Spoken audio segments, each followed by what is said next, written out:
Bus company Intercape says it won't go down without a fight. That's following a spate of attacks against its buses and drivers. The company says there have been at least 150 violence incidents over the last year, leading to staff and passengers being injured. Last week, the violence reached its peak when a driver was gunned down outside the Cape Town bus depot. Monique Mortlock has those details. 35-year-old bus driver Bangikaya Matkana was shot moments after leaving the Intercape bus depot on 25 April. He died a few days later in hospital. His colleague, who wishes to remain anonymous for safety reasons, says Matkana saved him that day. I was supposed to be the one driving that bus and I asked him to do it. So he saved my life that evening when we left. When we approached the stop sign, we only saw the one guy in front of us with a red jacket. And when we got close, they put out the firearm and started shooting in the direction of the driver. Matkana's family is shattered.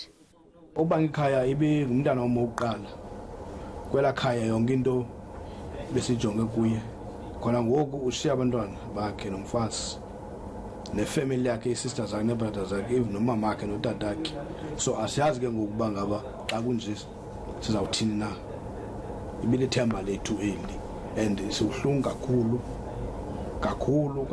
sibuhlungu. Coach industry has been under constant attack by the Intercape says it's seen an increase in attacks on its buses over the last year, from stonings to shootings.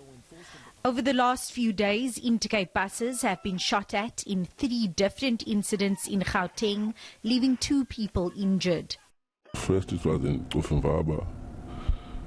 I've been stoned there. And I was coming from Durban.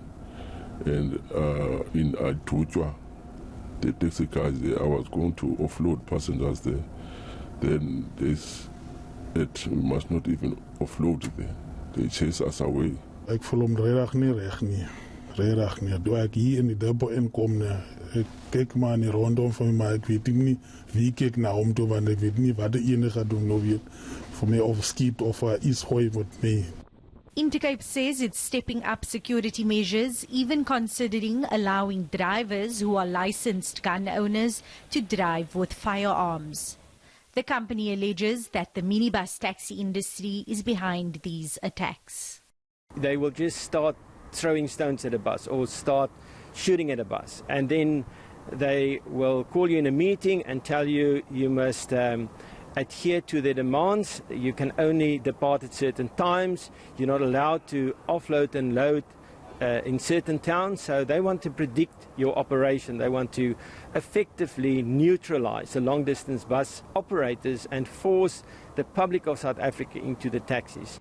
Intercape is calling for urgent intervention from government and the SAPS. Otherwise, it will protest by blocking roads with buses. But taxi bosses say Intercape should look elsewhere for the culprits. Why is only Intercape that is being attacked buses? Because there are companies that are using the same route. As for the taxi guys, I don't see any interest for us, because we take the people to the rural area, they don't take the people to the rural area, they drop the people to the town. Then the taxi guys, they take the people from town to rural areas, you see. So I don't see any reason that can the taxi guys attack the buses. Meanwhile, the Provincial Transport Department says it's premature to blame the taxi industry and says it's up to the SAPS to investigate and bring the criminals to book. Monique Mortlock, Cape Town.